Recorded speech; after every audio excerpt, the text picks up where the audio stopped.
instead of trying to just adopt a new belief, adopt an attitude of curiosity. And curiosity says, what if my experience of this life isn't the only experience that is available? And what if there is proof of that around me? What if there are people in my life that seem to experience life differently? What's going on there? Why is it that someone else is having a more positive experience of relationships? Why is it that my friend can be more vulnerable than me and be more loving outwardly and be more compassionate, or at least view things with a more kind of open lens, and it doesn't result in her getting steamrolled by life all the time? Actually, the opposite. She seems to attract a different energy into her life as a result of that. That curiosity about that is very powerful. I can see that. You can, They're asking a lot of questions. yeah, like it's almost like you're messing, instead of trying to change your belief, you're just messing with your belief a little bit. Yeah. You're just going, what? Is this always true? And is everyone else having this experience? And if they're not, and they're getting results that I think I would like to have, how do they think about this differently? What do they do differently? Where do they go right when I go left? And asking those questions of people. And this is where, again, self-compassion comes in.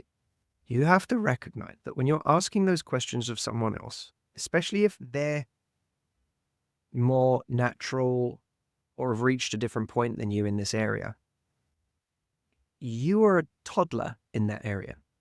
And it's not that you're a toddler because you're an idiot. It's not you're a toddler because you're broken or it's because of your life. Exactly.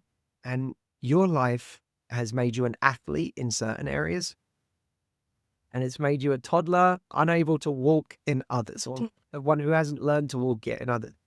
And what I like to do in my life is just recognize where I'm a toddler and go, okay, my life has not equipped me to naturally be good at this thing. If it's trusting people, my life has not made it easy for me in that department. So I'm a bit of a toddler when it comes to trusting people. And let me find people who trust and who maybe are athletes in that department or have learned to be, and ask them how they think about this. When a guy does this, what do you do? Like when you get do you get scared when someone doesn't do this and they go, you hear them speak and they go, I don't really know yet. Yeah. I guess if he kept doing it, then maybe I would fit. And then you go, oh, that's where you went right and I went left. Because you said if he kept doing it, and I went, You did it he one even time. did it. End of that thing, I had the walls go up. That's interesting. But what? And then you might ask a follow-up question. But what if then you kept giving and it turned out he was really screwing you around? And they go, yeah, it would suck and I'd be disappointed, but I would just stop giving energy to that person after I knew. Oh, I would hold on to that and I would tell myself that I'm never going to be vulnerable again. And I would tell myself that men are horrible, or I would tell myself, every crossroads where you go left, you see where that person takes a different turn. And it's really helpful to sit with someone and do that because it starts to model a different way of being. That's so true. And when you have a different way of being, you may not be able to do it to the extent that person is because you're working with different triggers. But if you could take 10% or 20%, for her, maybe if it turns it into when he says, can I call you later? She says, I'd like that.